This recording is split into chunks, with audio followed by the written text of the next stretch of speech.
Coon Review, print speaking to the blind, celebrating 40 years of audio newspaper production. Welcome to this week's edition of the National Podcast, recorded at the Bishop Briggs Media Centre by our amazing volunteers. You can get in touch with us via Facebook, Twitter or Instagram using @CoonReview, that is @CuandReview.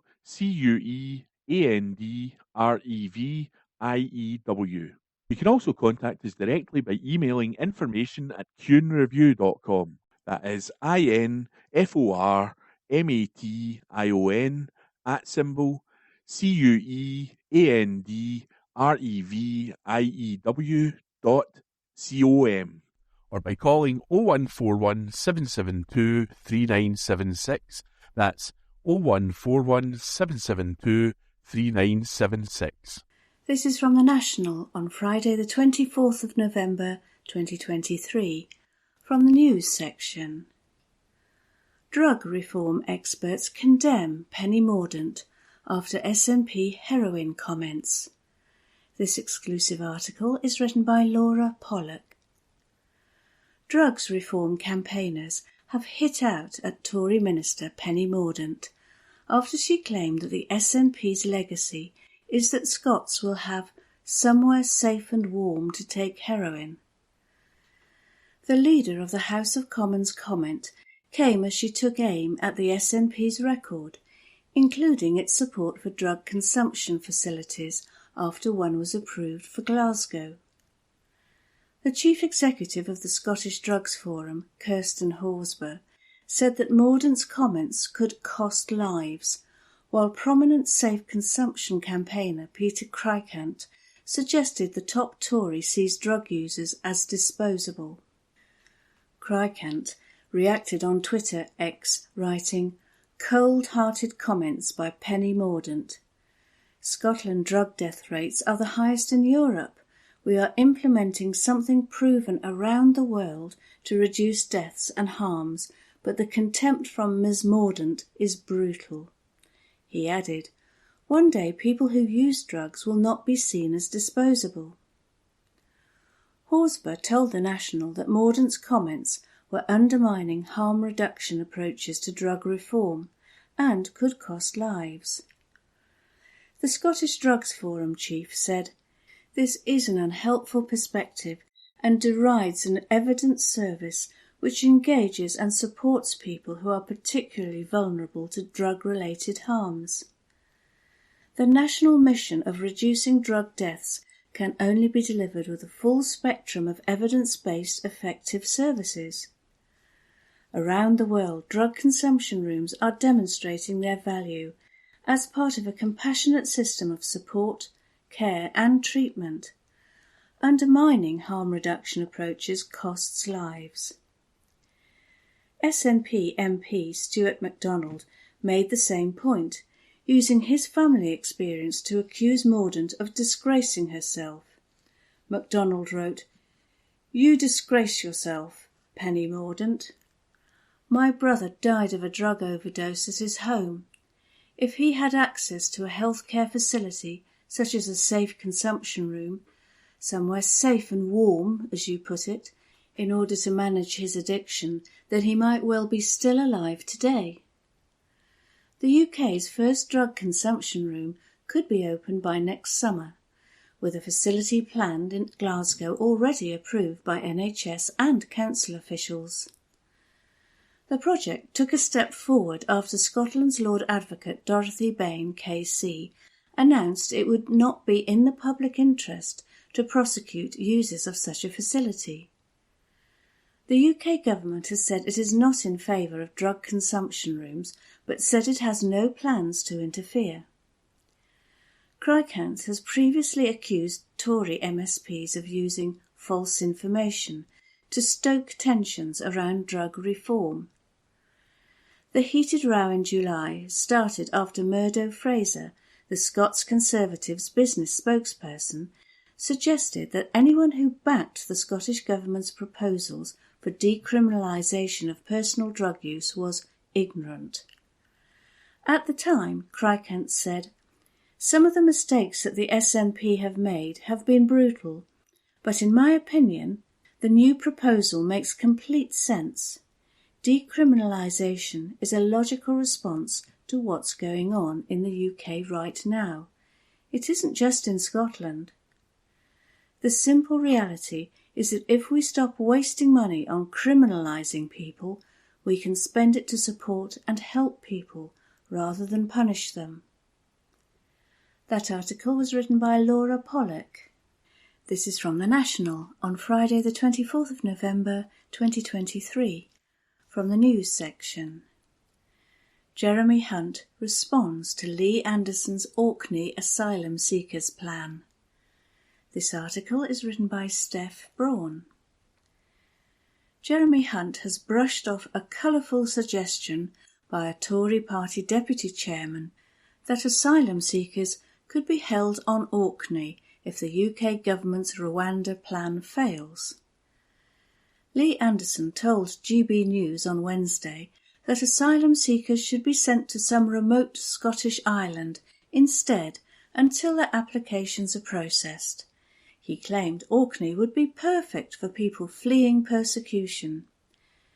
His comments came after the Supreme Court ruled the current plan to send asylum seekers to Rwanda is unlawful. Asked about the remarks, Chancellor Hunt told Sky News on Thursday Lee will always have colourful suggestions, as he always does actually in British politics.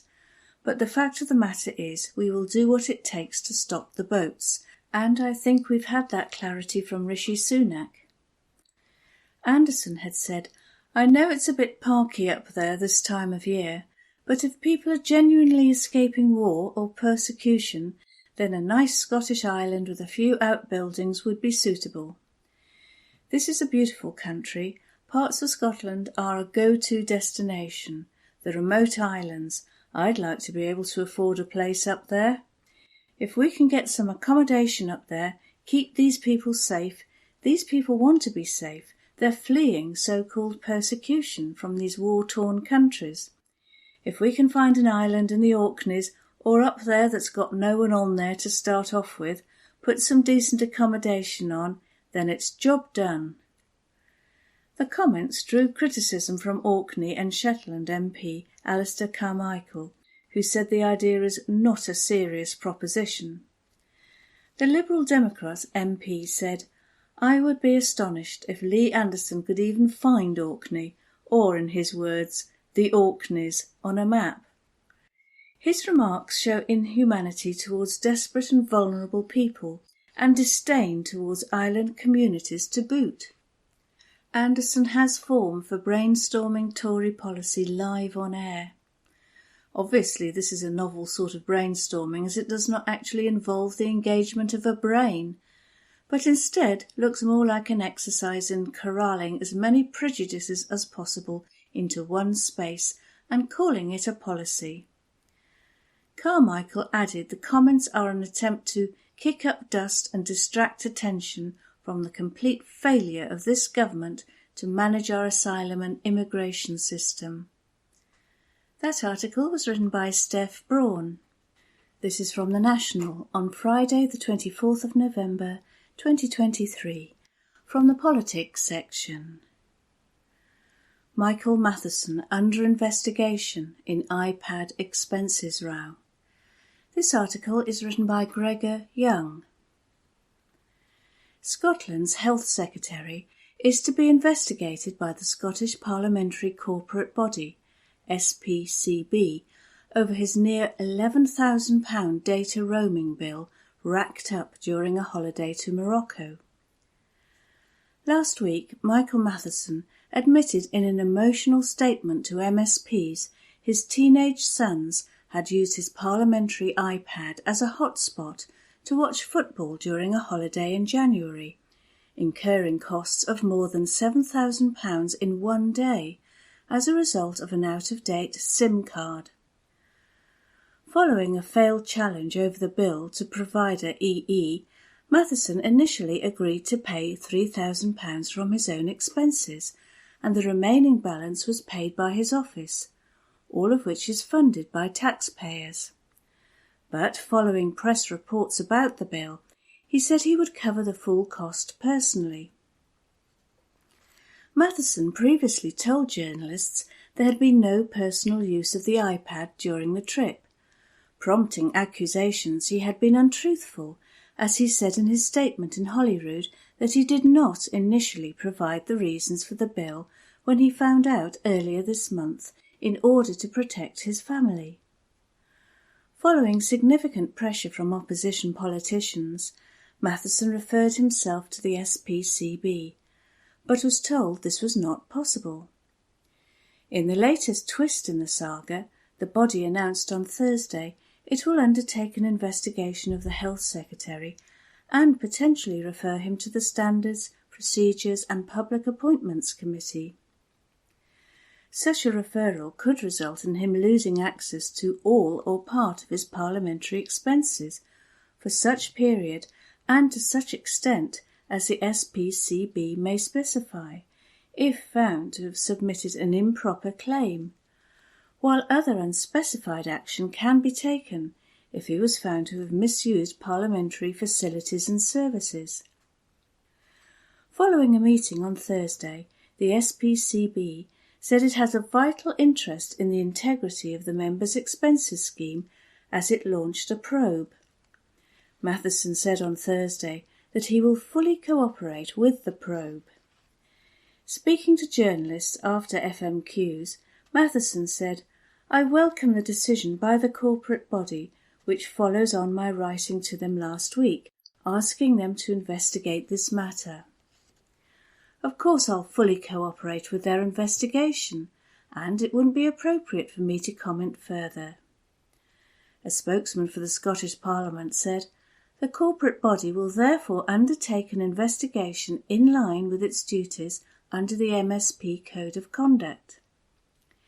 The investigation will consider whether the claims for £11,000 of public money incurred through data roaming charges were proper and met the requirements of the scheme, and whether resources were used for parliamentary purposes in accordance with all SPCB policies. The SPCB will seek to conclude its investigation promptly, and its findings, in fact, will be published. Depending on those findings, there may be a number of options open to the SPCB, as set out in Section 9 of the Code of Conduct, including referral to the Standards, Procedures and Public Appointments Committee." The body said it will make no further comment until the investigation has concluded, but stressed it is wholly committed to openness and transparency, and will release all material it can, when it can, in line with its legal obligations. The announcement comes after Deputy First Minister Shona Robertson said ministers aim to tell the truth to the Scottish Parliament. Pressed on whether ministers always tell Parliament and the public the truth, Robertson told BBC Radio Scotland's Good Morning Scotland programme, "I aim, and the Scottish Government aims, to do that." Michael Matheson made clear in his statement that he was trying to protect his family from being part of the associated political and media scrutiny. Asked if that means it is acceptable for ministers to lie to protect their families, Robertson insisted, "No, I didn't say that. What I am saying is Michael Matheson set out the reasons that he was trying to protect his family. He set all that out to Parliament. He has said he will cooperate with any inquiry that is established." That article was written by Gregor Young. This is from The National on Friday the 24th of November 2023, from the Culture section. Scottish restaurants named among the UK's best 100. This article is written by Andrew Smart. Several Scottish restaurants have been named among the 100 best in the UK in a new award looking at over 1.2 million diner reviews. The list, which was compiled by the popular booking app Open Table, named spots in Glasgow and Edinburgh. Beyond the volume of reviews, Open Table looked at other metrics including diner ratings, percentage of reservations made in advance, and 5-star reviews. 2 eateries in Glasgow and 3 in Scotland's capital were named in the list, including popular cafes and fine dining experiences. Edinburgh, Café Saint-Honoré, Newtown, Forage and Chatter, Edinburgh, Skyline Restaurant, Edinburgh, and in Glasgow, Lobo and Numbered 16 Restaurant. Praised as undoubtedly one of the best restaurants in Edinburgh by users on TripAdvisor, Café Saint-Honoré is known for its quaint atmosphere, with users giving it a 4.5 out of 5 based on 921 reviews. Forage and Chatter has been rated a 5 out of 5 out of the 1,497 reviews, with one user writing, "The food, atmosphere and service were all top-notch. I highly recommend this excellent restaurant that serves some of the best, freshly chef-prepared meals and appetizers from local sources that defy expression in mere words."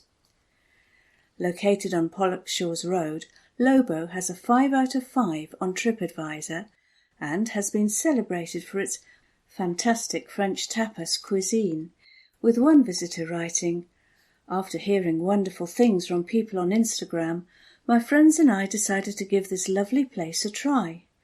It was a fantastic experience. The atmosphere was nice and relaxed, the staff were very friendly and helpful, the food was amazing." Number 16 in Glasgow's West End was another spot to make it on the list, with the restaurant boasting a Michelin star. That article was written by Andrew Smart. This is from The National on Friday the 24th of November 2023, from the comments section. Why this UK autumn statement is a disaster for Scotland. This article is written by Professor Richard Murphy. Jeremy Hunt's UK autumn statement, delivered in Westminster yesterday, was a disaster. We already know that the amount of the new money he allocated to Scotland is way less than is needed. We also know that Hunt's national insurance changes can only make management of the Scottish tax system more difficult, as if he has no interest in supporting devolved taxation. Difficult as these things are, though, they are not the real reason why this autumn statement was so terrible for Scotland.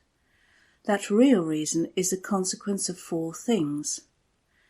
The first of these is that despite the national insurance giveaway yesterday, the overall rate of tax paid by most people in Scotland will increase as a result of this autumn statement.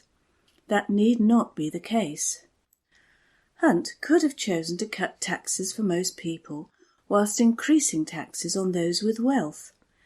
That way he could have provided a real stimulus to the economy, whilst cutting inequality that would, though, have gone against every Tory principle, so he was not going to do that. Second, austerity is returning. The only way that Hunt could justify the tax and national insurance giveaway that he made yesterday was by delivering lower levels of borrowing in the future. He is reducing borrowing by planning to spend less on public services. It is true that some core activities like health and education are supposedly exempted from such cuts, but the consequences of that is that the austerity to come in other services might be at least as bad as it was under David Cameron and George Osborne from 2010 until 2015. If you think services are bad now, things are going to get very much worse. Third, as my calculations have shown, there is also a plan to cut government investment in the economy by 16.7% over the next 5 years.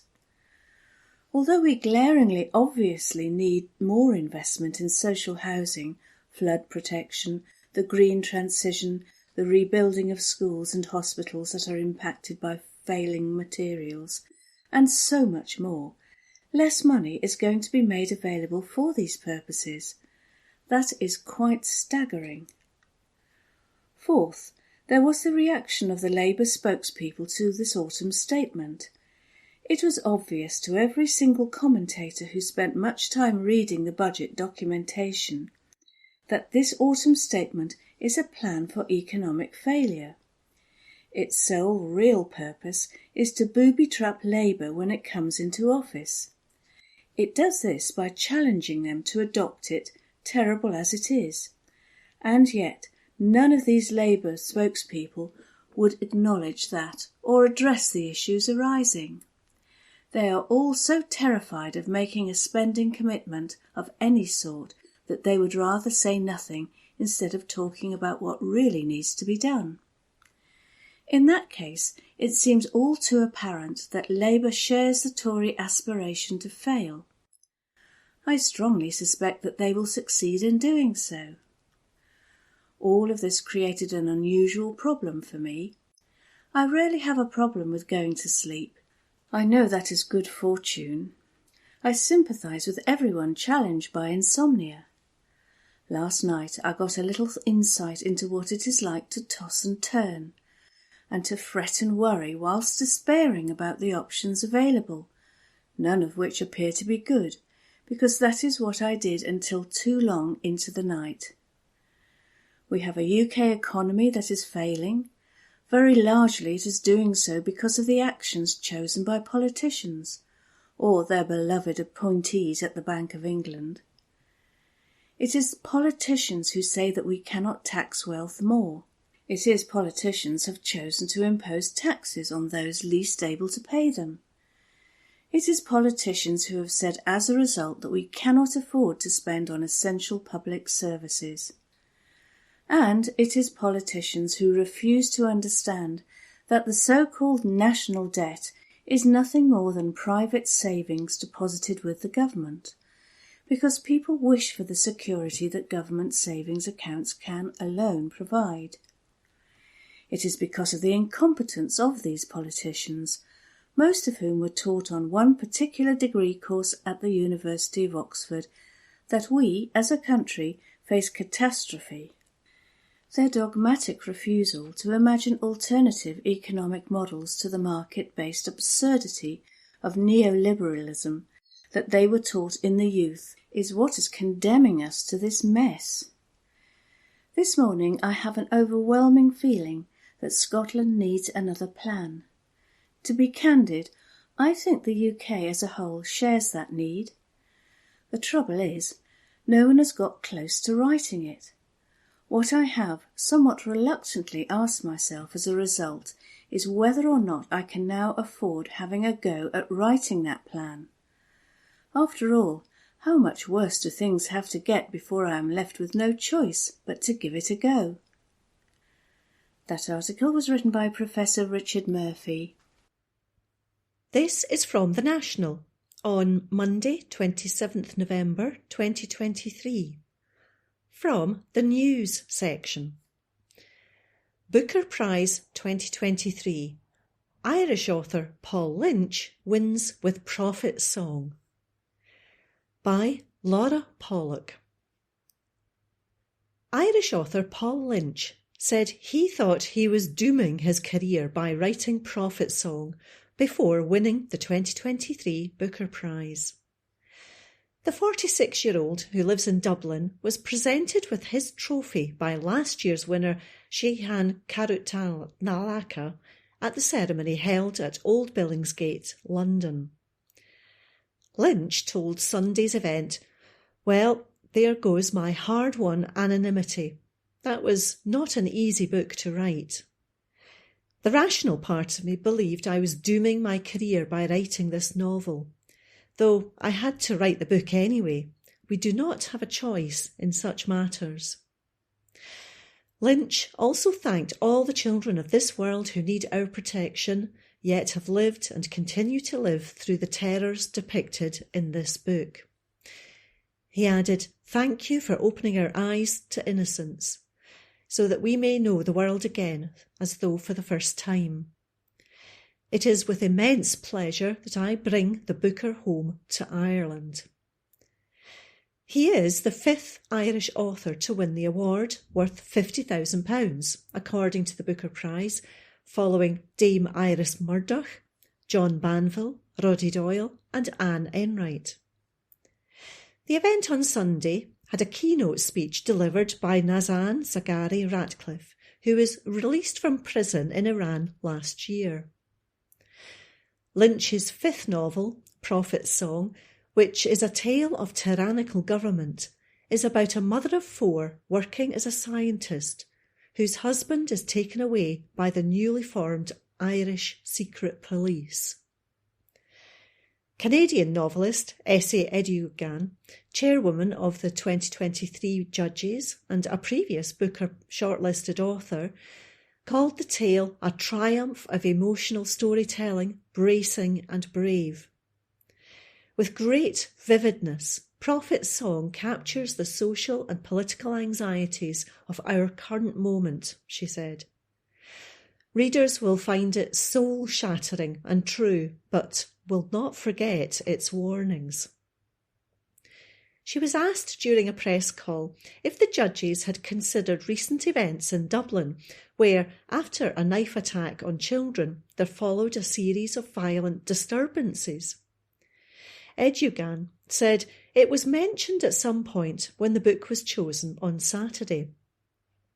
I really have to stress that was not the reason that Prophet's Song won the prize, and that we weren't sort of taking our cue from world events in such a direct fashion. I think it would have done a great disservice to the prize, she added. Edugan also said that the judges felt it would have been a massive impact and that it would outlast this age. The violence in the Irish capital, which involved far-right elements, on Thursday saw Garda cars, buses and trams set alight, shops looted and damaged. The judges also included Peep Show actor Robert Webb, Rogerton actress Adjoa Ando, poet and critic Mary John Shan, and James Shapiro, a professor of English and comparative literature in Columbia University. During the ceremony, Ando also read an extract from the 1990 Booker Prize-winning novel Possession, in honour of British author A.S. Byatt, who died earlier this month at the age of 87. Gabby Wood, Chief Executive of the Booker Prize Foundation, said the judges established at the start of the final meeting that any of the 6 books on the shortlist would be a worthy winner. Prophet's Song is composed of masterful sentences and packs a profound emotional punch. Lynch told the PA news agency in September that the book did not have to be a warning about authoritarianism, as it's actually already occurring. He said, "What informs this book is the sense of liberal democratic slide that's been ongoing around the world for the past 6, 8 years, perhaps 10 years. It was the sense of unravelling that so many of us have just been tuning into and feeling anxious about the thought that this could happen here. No, it couldn't, but yet there are so many countries around the world where they thought the very same thing." Lynch also beat fellow Irish writer Paul Murray, who was shortlisted for the Bee Sting, which follows an Irish family facing financial and emotional troubles. All the shortlisted authors, which also include British author Chetna Maru, American novelist Jonathan Escoffery, Canadian author Sarah Bernstein, and US author Paul Harding, received £2,500 and a bespoke bound edition of their book. Margaret Atwood, Dame Hilary Mantel, and Sir Salman Rushdie are among previous Booker winners. That article was by Laura Pollock. This is from The National on Monday, 27th November 2023. From the News section. Officer hospitalised as riot police deployed to Scottish village. By Xander Elliards. The police have reported large-scale disorder in the Ayrshire village of Auchinleck on Saturday, with one police officer hospitalised. Video posted to social media showed fireworks being thrown at officers as riot police tried to deal with the ongoing incident. Officers are reviewing such video footage to trace those responsible for the disorder. Detective Inspector Louise White of Ayrshire Division said, "An investigation is underway following an incident of large-scale disorder in Auchinleck on Saturday, November 25th. Officers were called to reports of a crowd gathered on Old Avenue. The crowd moved to other addresses in the area and public order officers attended to assist when the crowd refused to disperse when requested. Unfortunately, during the incident, some of those gathered became extremely hostile towards the police, and one officer was struck by a firework and taken to hospital for treatment. Police officers have a duty to ensure the safety of everyone involved in such incidents, but this kind of behaviour is completely unacceptable. Although the crowd later dispersed, our investigation is ongoing to trace those responsible and ensure they are dealt with appropriately. This will include reviewing any available video footage." That article was by Xander Elliards. This is from The National on Monday, 27th November 2023, from the Politics section. Scottish Minister writes to DWP over concerning benefits rules change. By Adam Robertson. Scotland's Social Justice Secretary has written a letter to the UK Government raising deeply concerning changes on how people are assessed as being able to work. Changes to work capability assessments were announced by Chancellor Jeremy Hunt earlier this week. New rules will mean that people could receive less support based on a change of criteria as opposed to a change in their health, Shirley-Anne Somerville has suggested.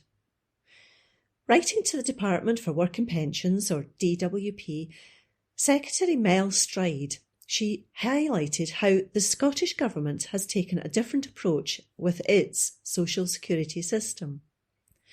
She said, "I remain deeply concerned about the changes to the activities and descriptors for getting about, for limited capability for work, and the mobilising and substantial risk criteria for limited capability for work-related activity. The changes you are proposing, including the extension of the sanctions regime, will have very significant additional impact on some of the most vulnerable people in our communities who need our support most." The letter continued, "In Scotland, we have taken a different approach to devolved employability support. Our services remain voluntary, and we want the support we provide to be seen as an opportunity, not a threat, with fairness, dignity and respect at its heart. In delivering our first devolved employability service, Fair Start Scotland, Scottish Government officials had a close working relationship with Job Centre Plus to ensure we were collectively working to provide support for the people of Scotland." Addressing the Commons on Wednesday, Hunt pledged to increase universal credit by 6.7%, in line with September's inflation figures. However, as expected, he set out a tougher stance on benefits as he looked to move more people into work. If, after 18 months of intensive support, job seekers have not found a job, we will roll out a programme requiring them to take part in a mandatory work placement to increase their skills and improve their employability, he said. And if they choose not to engage with the job work search process for 6 months, we will close their case and stop their benefits. A DWP spokesperson said, We are determined to provide a welfare system that supports people into work, while providing a vital safety net for those who need it most. That is why we are changing the work capability assessment, shifting the focus to what people can do rather than what they can't, while keeping protections in place for those with the most significant health conditions. We are also offering existing health claimants a chance to work guarantee, allowing people to try work without fear of losing their benefits, alongside our Back to Work plan, which will support up to 1.1 million people with long-term health conditions, disabilities, or long-term unemployment to look for and stay in work. That article was by Adam Robertson. From the National, Monday the 27th of November, from the comment section, why it's so important that Scotland divests from the arms trade. Article by Rhys Crilly. Since October the 7th, social media screens have been filled with images of gruesome violence from Israel-Palestine. Israelis killed or kidnapped in the desert. Palestinian children with limbs amputated on hospital floors. Buildings that were once home to families in Gaza, now broken piles of rubble, with the inhabitants buried underneath. Photographs and videos of endless horrors accompanying an ever-increasing death toll of names. Israel's war in Gaza is hard to watch. Many of us will no doubt have already turned away, scrolling quickly past images of conflict as the pain of others becomes too much to bear. In the face of such destruction, it's easy to feel helpless. What we can do to alleviate or stop the suffering in Gaza, 2,500 miles away from the comfort of our homes in Scotland? Many of us have called for a ceasefire and taken to the streets in the biggest anti-war protests since the Iraq War. These displays of solidarity are important. They demonstrate that many people in Scotland are opposed to Israel's brutal bombardment of Gaza.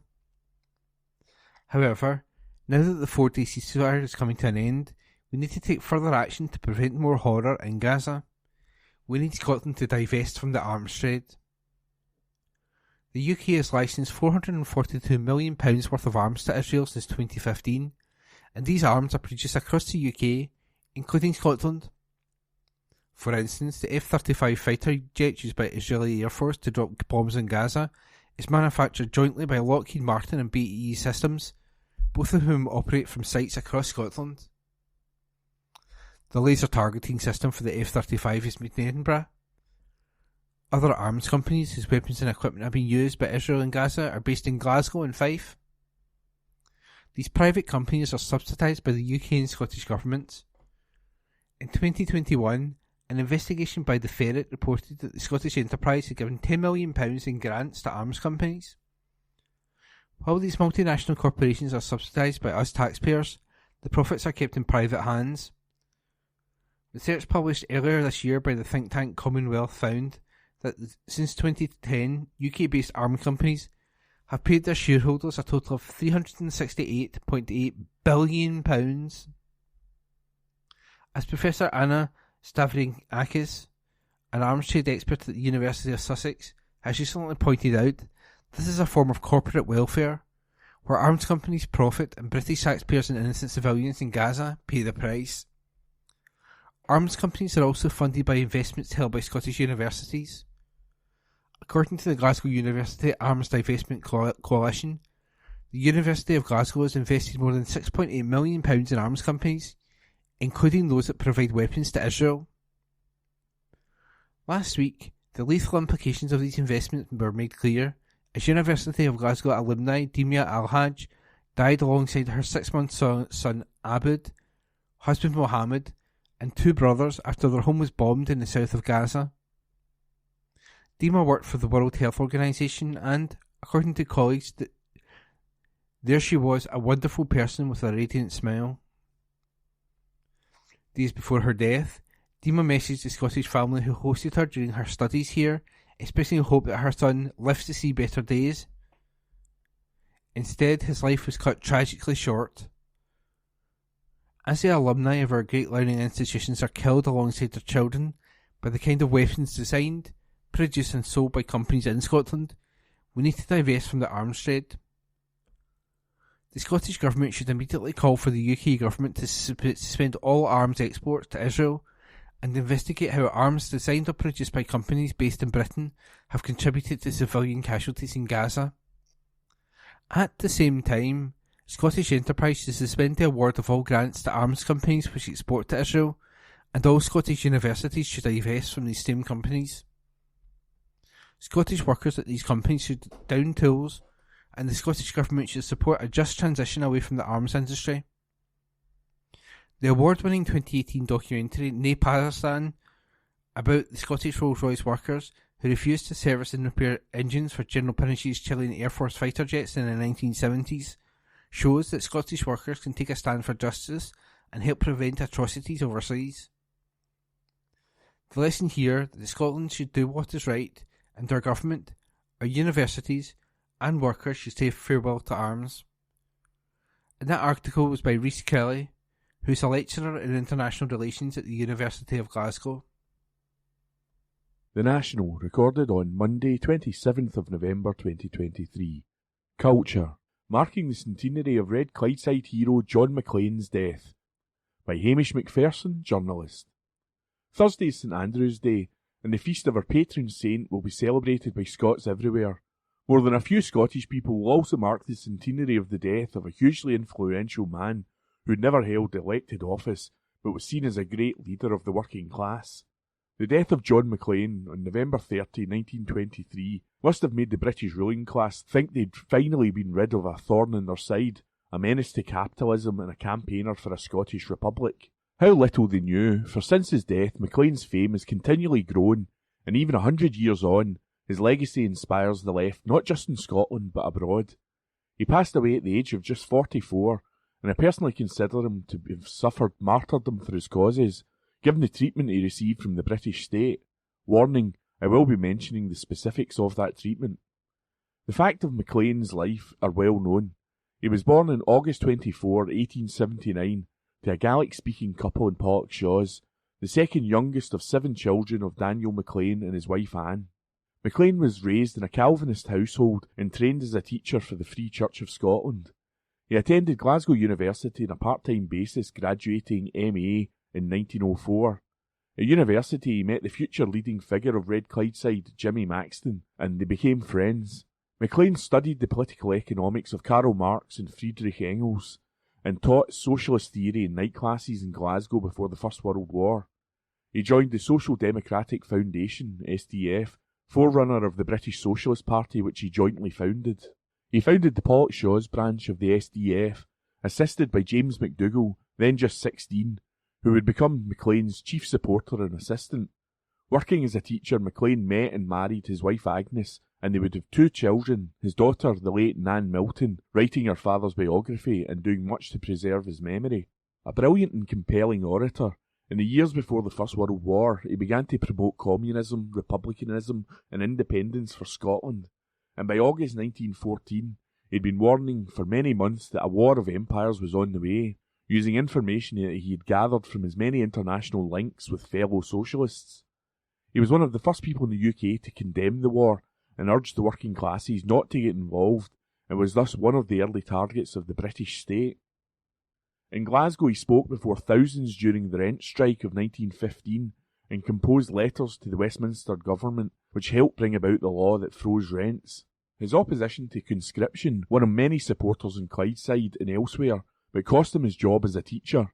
He was sacked the day before his arrest on October 27, 1915, on charges under the Defence of the Realm Act. He became a full-time lecturer on Marx and socialism, but his card had been marked.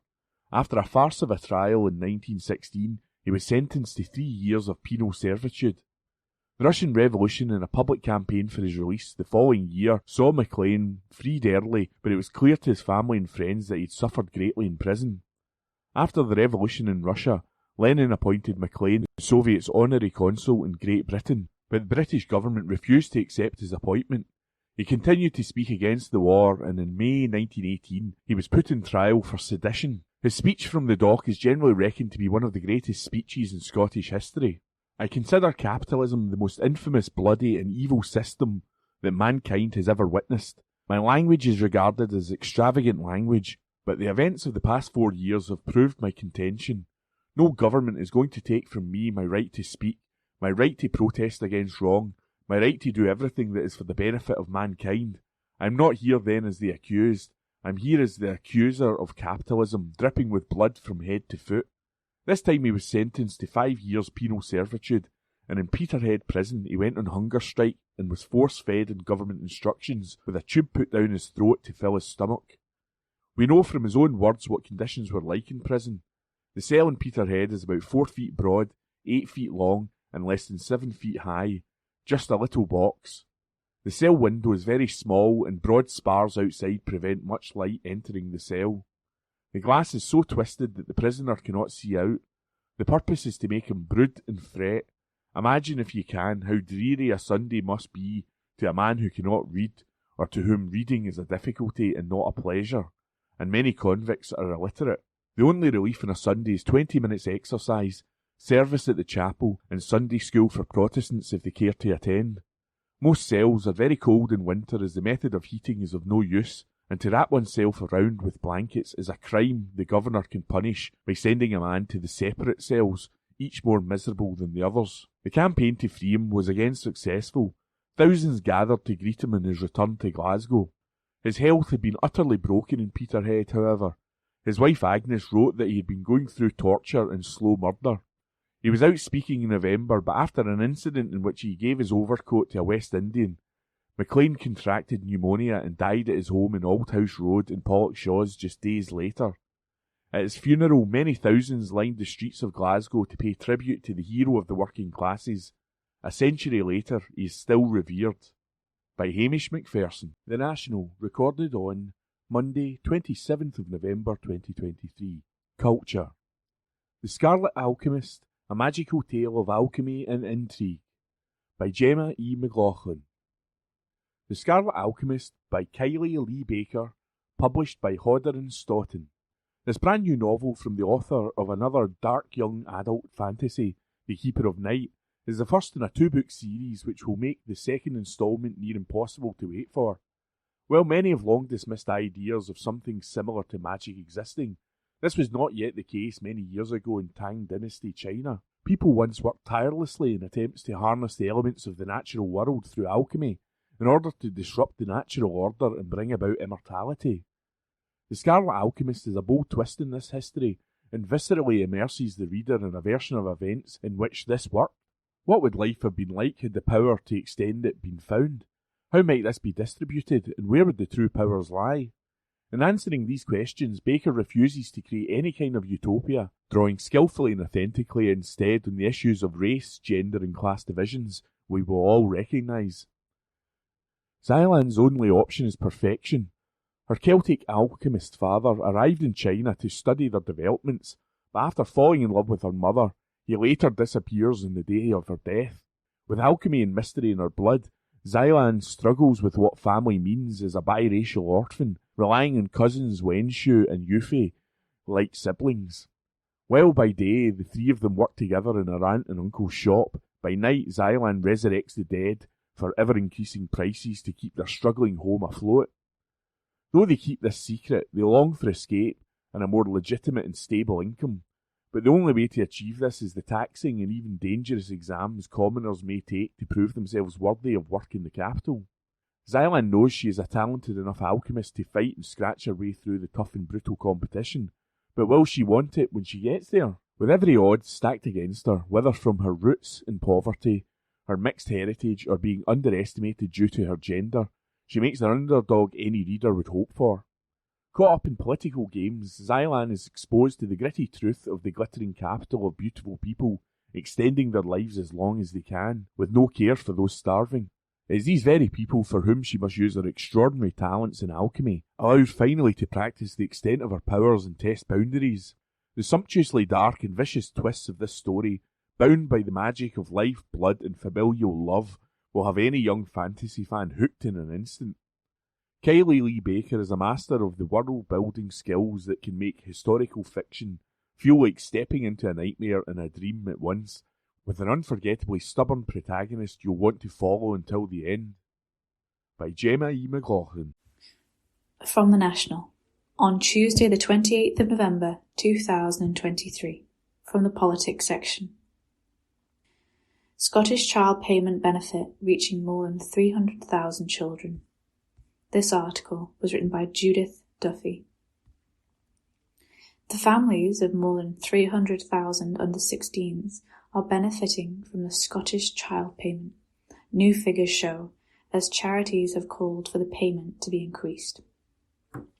The payment of £25 was reaching 323,315 children at the end of September, an increase of more than 7,000 compared to June this year, according to Scottish Government statistics.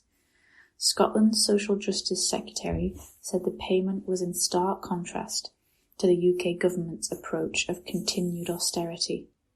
However, more than 150 charities, faith groups, trade unions and community organisations from across Scotland have signed an open letter asking First Minister Humza Yousaf to make good on his leadership campaign commitment to raise the Scottish payment from £25 to £30 a week as a first step to meet child poverty targets.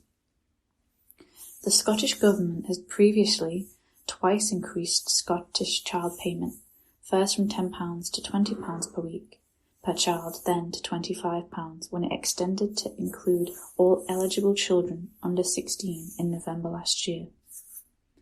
But the letter highlights the payment has not been increased for 16 months despite hard-pressed families facing inflation rates that have not been experienced for decades, with low-income households being the worst affected. Signatories to the letter include the Archbishop of Glasgow, the Children's Commissioner, the General Secretary of the Scottish Trade Unions Congress, STUC, and the head of dozens of children's charities and anti-poverty groups. They say tens of thousands of children across Scotland are currently locked in poverty, and the looming budget is a critical test of the Scottish Government's willingness to match its stated ambition of shifting on the dial on the problem. John Dickey, director of the Child Poverty Action Group, CPAG in Scotland, said, Today's letter to the First Minister demonstrates the largest yet coalition of support for a further increase to the Scottish child payment and a prioritising of child poverty across government spending. The First Minister himself has said his defining mission is to shift the dial on child poverty, and that he wants to see the child payment increased to £30 in his first budget. It's now critical for Scotland's children that his tax and spending plans deliver on those commitments. Ros Foyer, General Secretary of the STUC, said, "Child poverty is an absolute scandal that should shame those in positions of power." The STUC is proud to support the call for significant additional investment to tackle child poverty in the upcoming budget. During the cost of living crisis, raising the Scottish child payment from £25 to £30 per week is imperative to ensure that families have enough to live on. We need to see significant investment to improve the lives of millions, to loosen the grip of poverty.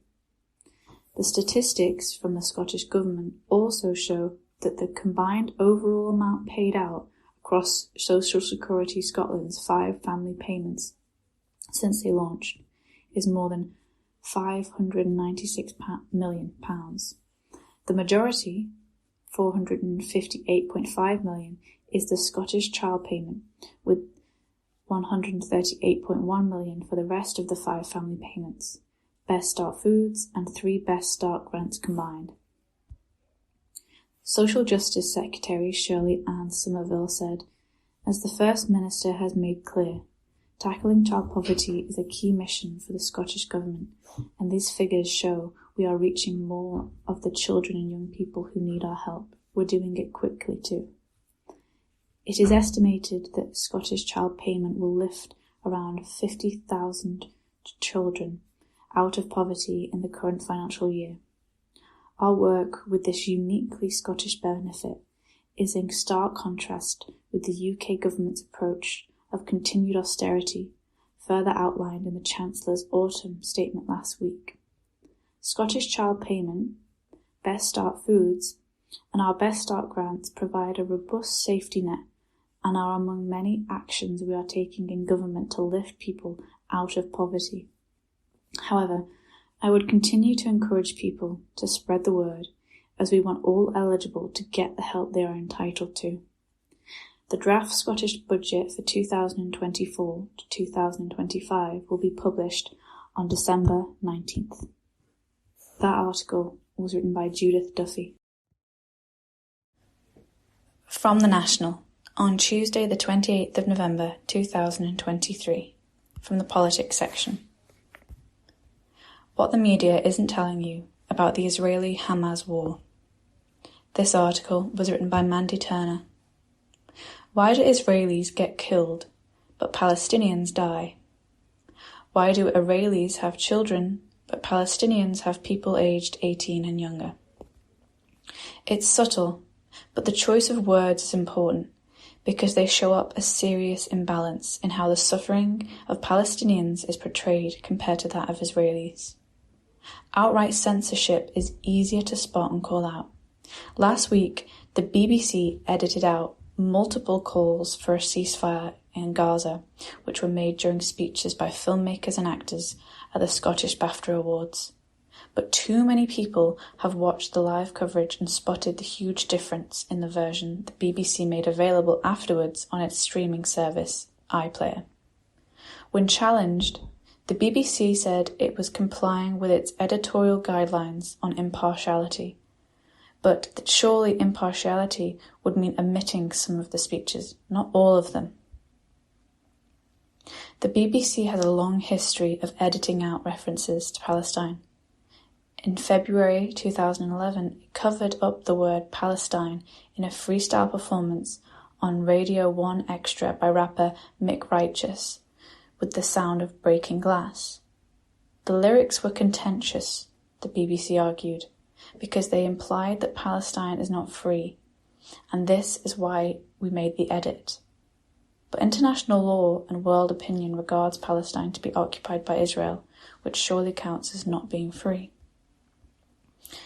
A few years earlier, the BBC provoked widespread outrage when it refused to air a Disasters Emergency Committee humanitarian charity fundraising appeal for Gaza after Israel's bombing campaign in 2008 to 2009.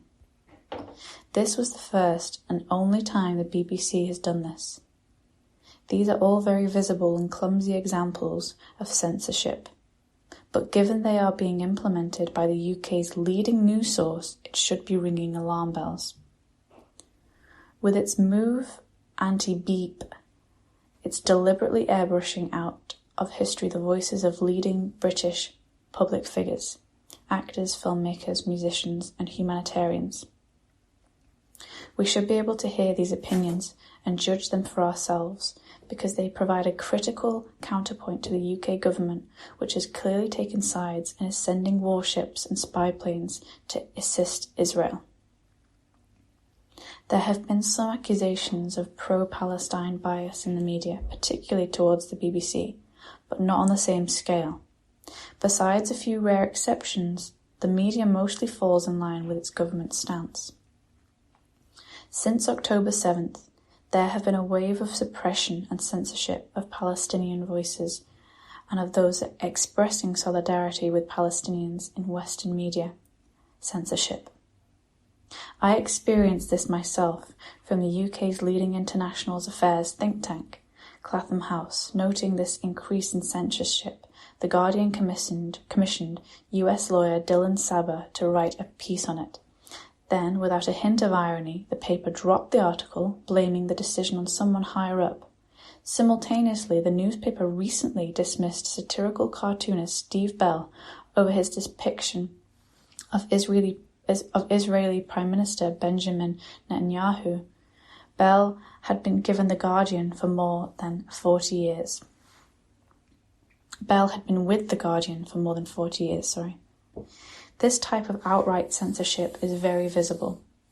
What is more difficult to point and criticise this selective framing of events. Israelis' military violence against Palestinians is always reported as a response to Palestinian attacks.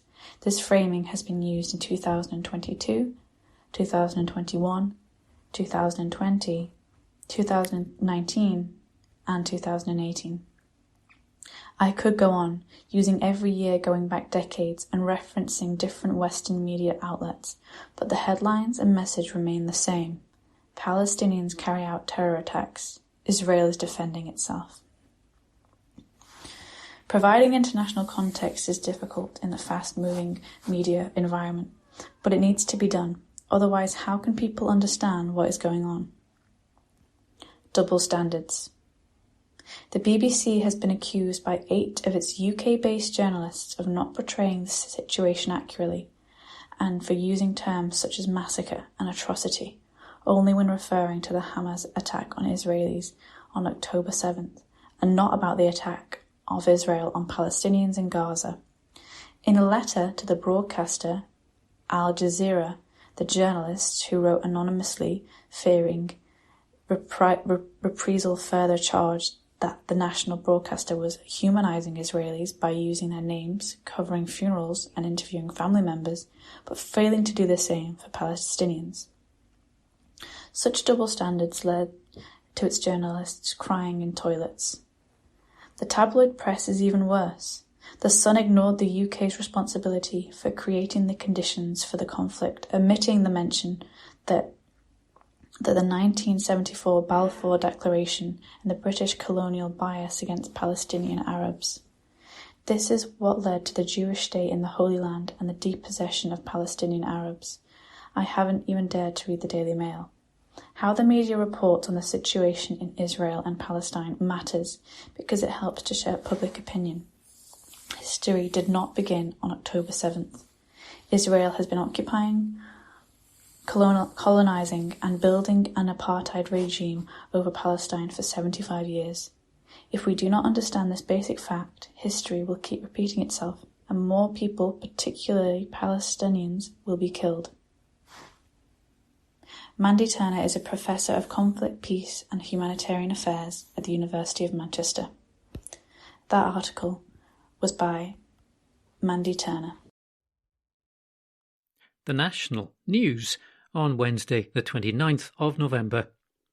Homeless Project Scotland secures an indoor venue for the winter. An article written by Marissa McWhirter. A charity soup kitchen has secured an indoor premises ahead of the coldest winter months after years of campaigning. Homeless Project Scotland will have a safe and warm building in the Merchant City area of Glasgow to continue their life-saving work for 3 months as the bitter cold sets in. The charity was forced to move from Argyle Street to Broomielaw Street for almost 3 months after claims of bullying and intimidation from traders who had sent a petition to Network Rail and the council to force the charity to move. Following the controversy, Glasgow businessman Barry Cushley offered the charity a new home for 3 months in the basement of a building his company owns on Glassford Street. They hope to have the new centre up and running by the end of next week. After it was revealed that 244 homeless people died on Scotland Street last year, charity boss Colin McInnes hailed the new space as life-saving. Homeless Project Scotland has been working towards securing an indoor safe sanctuary for those struggling in the city since the organisation was founded in 2019. Mr McInnes said, "We are over the moon. This is what we have been working towards since the very start, creating a safe space for the people who need it most. This is 100% going to save lives. It will massively reduce the number of deaths on the streets this winter in Glasgow. A safe, warm place for us to work, to feed and look after people is all we've wanted, and now we have it. We want to create a 24-hour welfare centre to provide shelter, warmth and hot food to homeless and vulnerable people. It's the first of its kind in the UK, and we plan to run this for 3 months to preserve life in the depths of winter. We have this building for the next 3 months initially, so the coldest, most dangerous time of the year. It means the world to us. Mr. Cushley has done something no one else in the city has been willing to do. He's turned over an area of a building to us to do whatever we need to do to help people. An agreement is currently being drawn up, and volunteers will be able to move in and adapt the space once the keys are handed over. Mr. Cushley, who runs investment firm C&C Group, reached out to Mr. McInnes to set up the agreement. Mr. McInnes said, "It's an incredible thing and it means so much. We just want to help people and we can now help so many more." The basement of a premium building in Mr. Cushley's portfolio will be signed over for exclusive use by Homeless Project Scotland for 3 months, but the executive says he hopes to help out even more. Mr. Cushley said, "It broke my heart to see what the team at Homeless Project Scotland is going through with moving to an area they felt unsafe and now going back to where they'd been chased from. I felt I had to do something. I'm fortunate to be in a position where I can do something to help Mr. McInnes and his team right now, to get their people and the families they help off the streets for the coldest months of the year. We've been able to give them full use of a private, warm, dry, safe and secure area of a building we own. We've agreed it's initially for the next 3 months. Mr. McInnes will have the keys and it's theirs to operate and manage as they need it." He added, "I've made mistakes in my life when I was a young idiot, but I'm a different guy now and just want to help bring about good things for people who need it. I got a second chance and want to give that to others. It's vital. Everyone deserves a second chance. I really want to give something back to the city, and this feels like an important thing. I had to do this. I couldn't stand by and see stories of people not being safe when they're doing such amazing work." This is just the beginning for Homeless Project Scotland and my team. There are a lot of ideas already about other ways we can maybe help out in the near future, and way beyond that too. This is just the start, I promise. And if anyone else can help, please do. I've tried to support individuals before, but it rarely works, sadly. If you want to really help, work with the people who know how to use that help, like Homeless Project Scotland. An article written by Marissa McWhirter. The National News on Wednesday, the 29th of November. New poll shows a record support for abolishing the monarchy. An article written by Hamish Morrison. More than a third of people want to replace King Charles with an elected head of state, according to a new poll. People's preference for the monarchy stands at 52% versus 34% of people who want to ditch the institution, research by Savanta has found. Campaign group Republic said support for getting rid of the monarchy was now at record levels. Polling by another firm, Ipsos, in May found support for Britain becoming a republic was at the then record high of 28%. Graham Smith, the group's chief executive, said, "This is a watershed moment for the anti-monarchy movement, with 1 in 3 now wanting to elect their head of state. Polling since the start of the year has consistently shown a big drop in support for the monarchy over the past decade. 2023 was supposed to be the year the royals secured their future." He branded the coronation a PR extravaganza to manage the transition from Queen Elizabeth to King Charles after the late Queen's death and her son's ascent to the throne.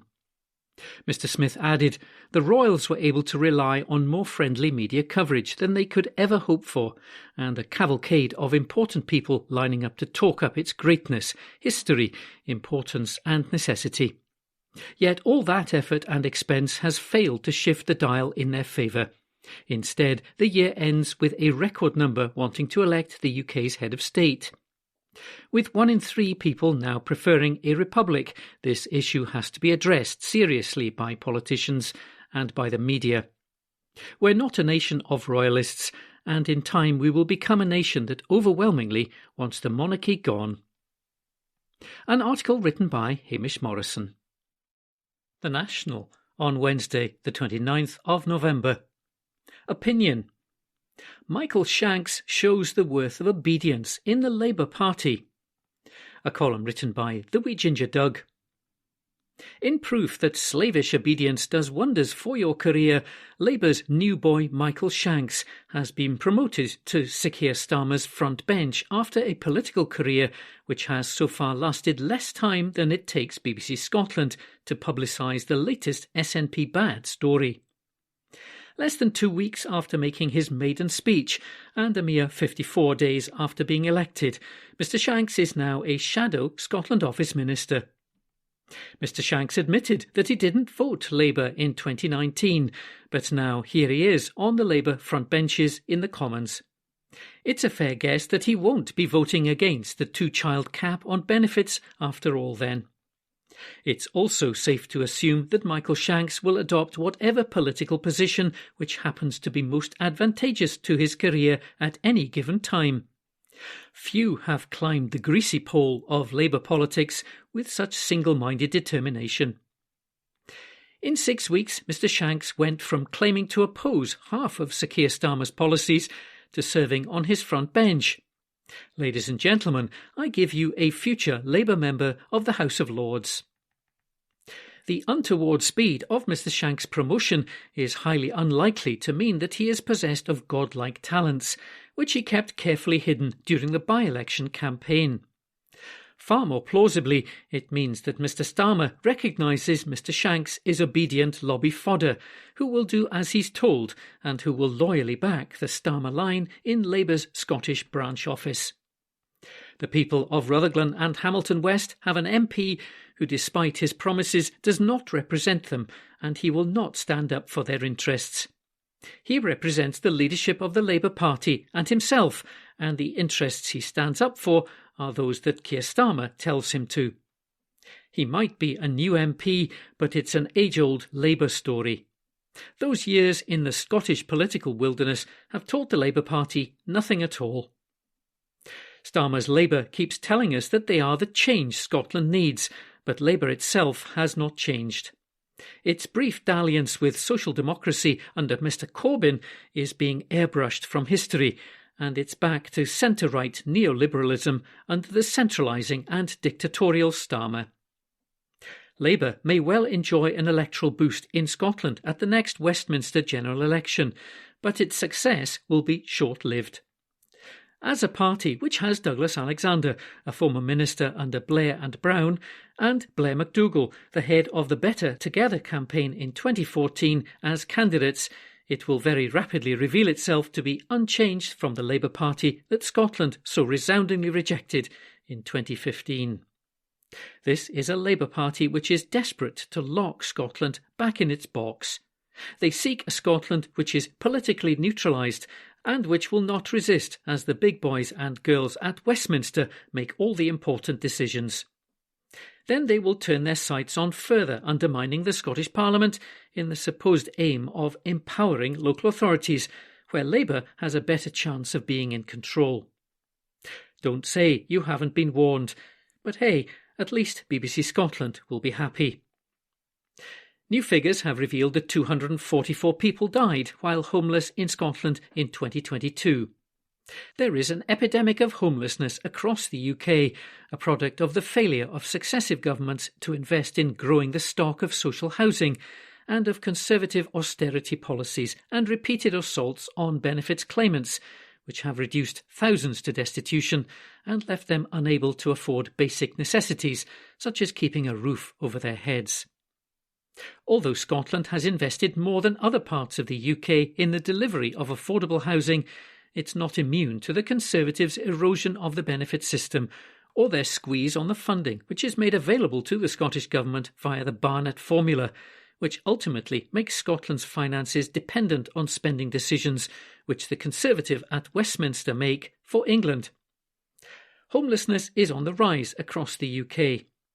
According to official UK government figures, in England an estimated 3,069 people spent the night sleeping rough in 2022, an annual increase of 26%, the biggest year-on-year rise since 2015 and 74% higher than 2010, the year these statistics were first collected.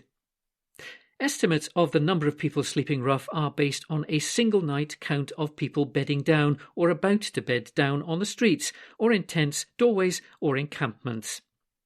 These estimates do not include people in shelters or hostels, or who are able to find a friend's sofa on which to spend the night, and as such greatly underestimates the true scale of the problem. But according to former Home Secretary Suella Braverman, this is not a problem at all. It's a lifestyle choice.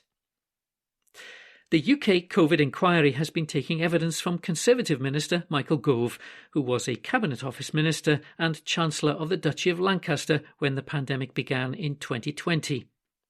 In a WhatsApp message Mr Gove sent to Boris Johnson's Chief Advisor Dominic Cummings in March of that year, Mr Gove complained in a rare instance of honesty, "We are F with 2 stars, king up as a government." Well, indeed, the Conservatives were effing up before 2020, and they've continued to do so ever since. Mr Gove added that the UK was certainly not well enough prepared for the unfolding COVID-19 pandemic, and apologised to victims and bereaved families for government failures during that time. He did not demur when it was put to him that the Cabinet Office was in chaos during the early stages of the pandemic. A column written by the wee ginger Doug. The National News on Wednesday, the 29th of November. Rent increases now above inflation across Scotland as landlords hike prices. An article written by Abby Garton-Crosby. Landlords have hiked the price of private rental properties above inflation in the past year, new figures have shown. The monthly cost for 1, 2, 3 and 4-bedroom properties all jumped well above the 9% Consumer Price Index rate of inflation in the past 12 months, prompting outrage from tenants' rights campaigners. In Greater Glasgow, properties for rent saw an increase of £191 in the past year, with 11 out of 18 areas in Scotland seeing above-inflation rises. The figures released by the Scottish Government are based on advertised rents, reflecting the prices landlords charge tenants when the properties become available. The current rent cap restrictions, where landlords are limited to a 3% increase in rent each year, only apply to existing tenancies. The latest figures show the average rent for a 2-bedroom property, the most common available in the sector, increased by £105 to reach an average of £841 per month. Lothian had the highest average monthly rent for a 2-bedroom property at £1,192, while Dumfries and Galloway had the lowest at £487. Overall, average rents across all property size categories rose above the 9% inflation rate. 1-bedroom properties increased by £68 per month to £648. The price of a 3-bedroom property rose by £121 to £1,026, and 4-bedroom properties jumped by £196 a month to £1,656. And a 1-bedroomed shared property price increased by £64 to £490 per month. Aditi Jahangir, Living Rent Secretary, said of the figures, "Year after year, whilst the rest of us have been forced to tighten our belts, landlords have raked in huge profits, hiking up rents and forcing tenants out of the places they called home. The rent cap is a huge relief for tenants already in homes in the private rented sector. However, as the hikes in new market rents demonstrate, unless the Scottish Government acts now, thousands of tenants will be faced with astronomical increases when the cap runs out in March. From March, tenants need to be able to properly challenge rent increases until the Scottish Government introduces rent controls to cap rents between tenancies and to bring rents down. The figures are even more stark when analysing the change between 2010 and 2023. Rents in Greater Glasgow for a 2-bedroomed property increased by 86.2%, in Lothian by 79.3%, in East Dunbartonshire by 54.5%, and in Forth Valley by 51.9%. Both Greater Glasgow and Lothian have seen increases in average rents across all property sizes, while Dundee and Angus Eastern Bartonshire, Fife and Forth Valley all saw average rent increases above inflation for all properties except one-bedroom properties. Elsewhere, Argyll and Bute, the Ayrshires and Dumfries and Galloway have seen increases in average rates of less than half the rate of inflation between 2010 and 2023 across all property sizes. We told how the rent cap and ban on evictions was extended for a final 6 months in September, giving protections for existing tenancies until March 2024, ahead of the housing bill and expected rent controls. The emergency legislation, the Cost of Living Tenant Protection Act, was introduced in October 2022 and initially froze private rents. It was then amended to allow a 3% increase in a 12-month period, with landlords able to apply for a 6% increase if they could prove that the higher increase was needed. Private sector landlords challenged the rent freeze in court, but a senior judge ruled that it was not unlawful. Landlords had called for a judicial review, arguing they had been discriminated against. John Blackwood, Chief Executive of the Scottish Association of Landlords, said, "The figures published today highlight the need for the Scottish Government to end damaging rhetoric and encourage investment in all parts of the housing sector in Scotland, so we have more homes in the social sector, more owner-occupied in the private rented sector." Over 20,000 properties have been removed from the private rented sector in recent years, reducing supply and driving up prices. The Scottish Government must work with all partners and groups involved in the Scottish housing sector so we can develop practical, implementable policies that will lead to an end to Scotland's housing crisis. An article written by Abby Garton-Crosby. From the National, Thursday the 30th of November, from the news section. Glasgow Barras Market makes huge announcement, by Morgan Carmichael. The famous Barras Market has made a huge announcement this week. The East End landmark has revealed that it will soon be expanding its market trading spaces due to huge demand.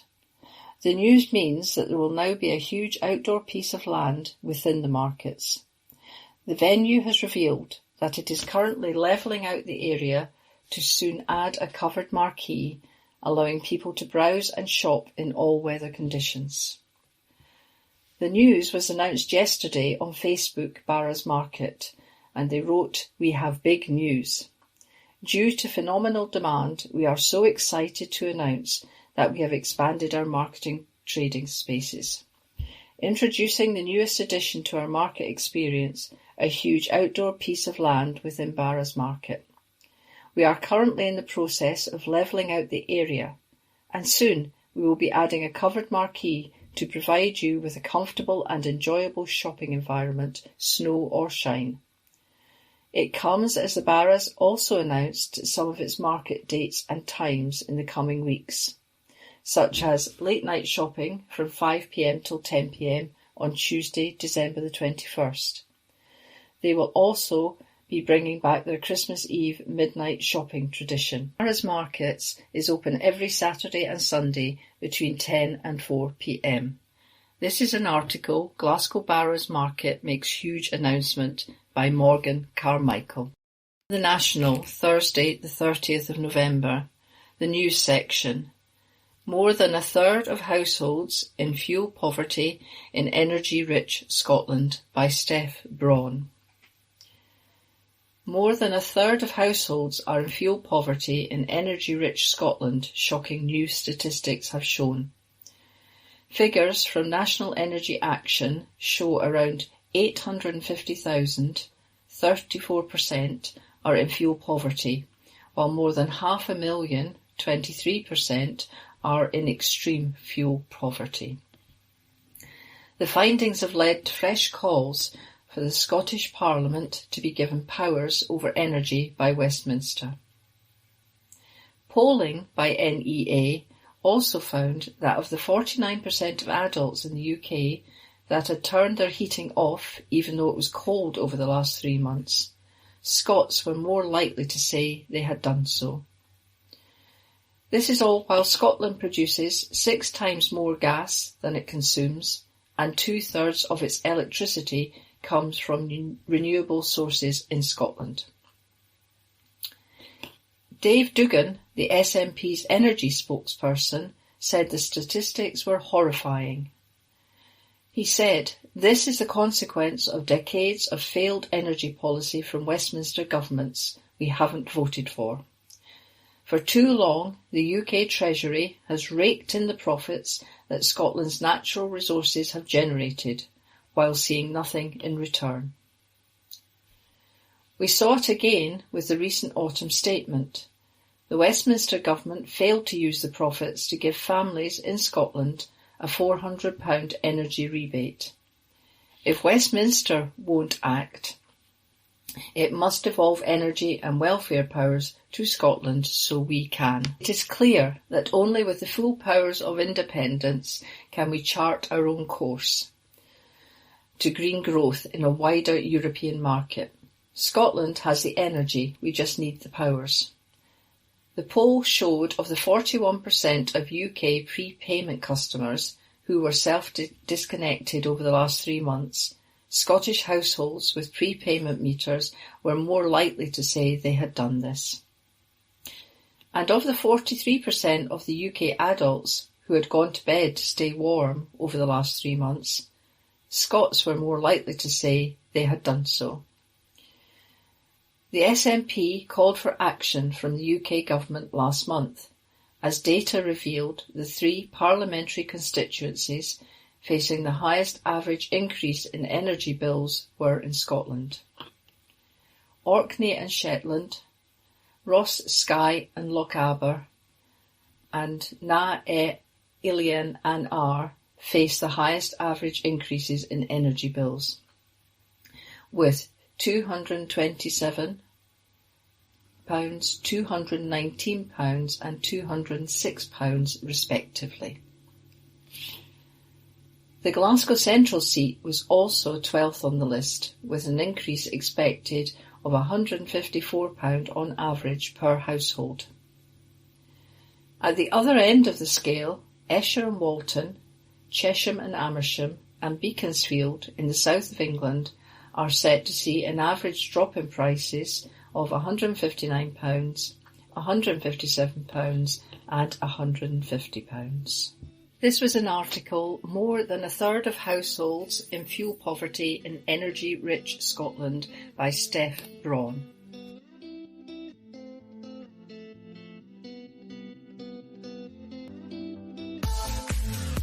That concludes this week's edition of the National Podcast. Please remember to subscribe to our channels at Tune Review and to tell your friends about our service.